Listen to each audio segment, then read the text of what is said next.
Hey, it's Norm from Tested.com, and today we're going to talk about really exciting camera stuff, photography. I'm here with Jeremy Paulus of Trusted Photo PA. You're a photographer, but you do photography that's kind of different than your wedding photographer. You do Google Street View photography. Can you explain what that means? Yes. What I do is technically called Google Business Photos. That's the program that Google created. It basically equates to Google Street View, but inside of businesses. So not driving the car and having that panoramic camera get you street, panoramics, but actually inside businesses, public places, and even spaces like this. Yes. There's lots of Google projects that do this kind of thing. There are what they call the special collects that do things like museums. But then there's people like me that I can go into a business and I can offer them this service where Google Street View will essentially reach into their business, that you'll be able to come off of the street where the car data is and just take a right turn and come right into their business. I found that car dealerships, retail locations, anybody who has a kind of business where they want to show off what it is that they have, especially if there's any sort of a possible barrier to entry, or if they feel like there's something that the general public doesn't know about their location, that it's special and people don't really get it until they see it. So let's talk about the process. Sure. Because you don't have a giant rig. Turns out it's just like a tripod and a camera and maybe a special lens. What is that process and what's the equipment you're using? They wanted this to be a very portable and fairly inexpensive way to collect this data. The thing that goes on the car and the thing that goes on the backpack are very, very expensive. Multi-cameras is doing all the shots at once and putting them together so you can capture a moment with those. This isn't good for capturing a moment because I have to shoot multiple pictures and stitch them together. So it's all manual. Right. But for something like an inside of a business where things aren't moving really, it works just fine. And like I said, it's more portable and cheaper. So what we're doing is a very common method for collecting panoramic images that's been done for years. We're using an 8mm lens that has a 180-degree field of view. That's real wide. Really, really wide. So, I mean, if I were to look in here right now, I would be able to see straight up above, and I'd be able to see the edge of the legs of the tripod at the bottom. Okay.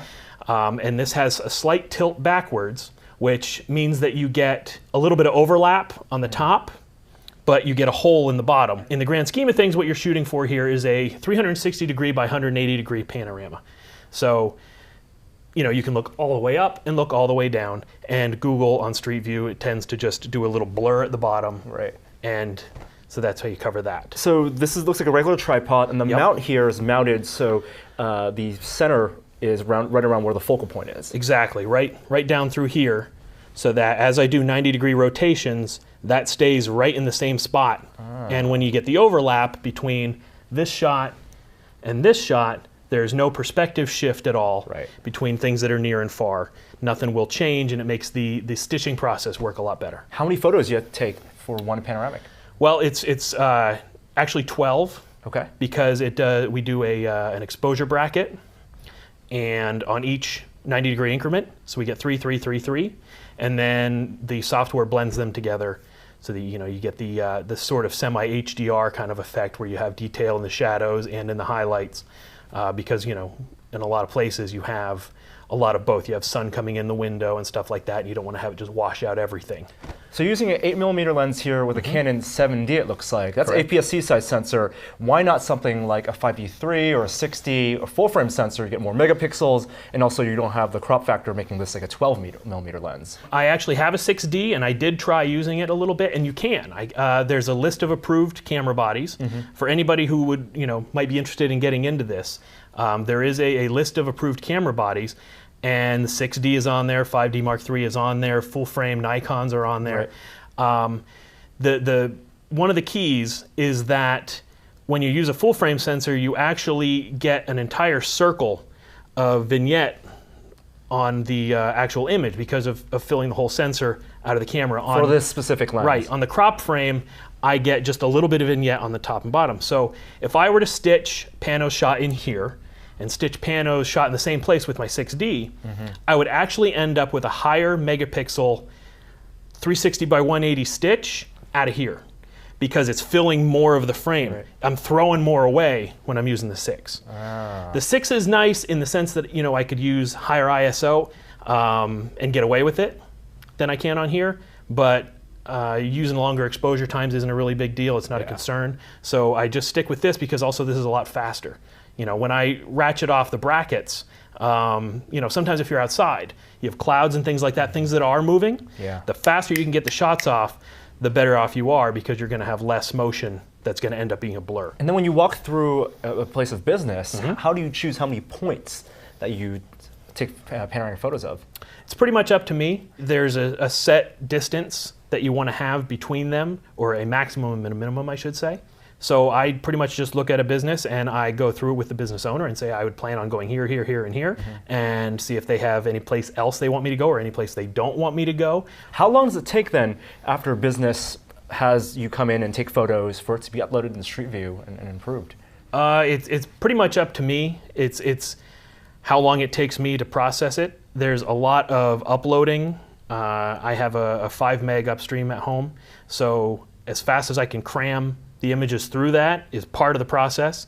Then there's a lot of computer time. For every hour that I spend at a business, I might spend as many as 2 or 3 hours at home sitting in front of the computer putting everything together. But it's not going to be like a whole month or something? Generally, no. Okay. I usually tell a business that it will be up within 2 weeks, but oftentimes it's faster than that. Well, what you're saying, Jeremy, is that if people go on to maps.google.com right now in Street View, they can see possibly the inside of this office. That would certainly be a possibility. Our place of operations. Yeah. That is very cool. Thank you so much, Jeremy, for stopping by and taking photos of our office and doing other Street View services for other companies. People can find out, can request that you come and take photos of their business also. Absolutely. And you have a website? Yeah, it's trustedphotopa.com. Awesome. PA being for Pennsylvania. Right. And if people are interested in being their own Street View photographer, they can go search on Google and find the right equipment and get approved to do that. Yep, just search for the Google Business Photos program. And at the bottom, I believe, there's a link that says, do you want to be a photographer for us? And you can click on that and submit your information and maybe join us. That is just so cool. You've seen our videos before. Now you'll be able to see the inside of our kind of cool office. I'm Norm from Tested. Check us out on tested.com. Subscribe to our videos. We'll see you next time.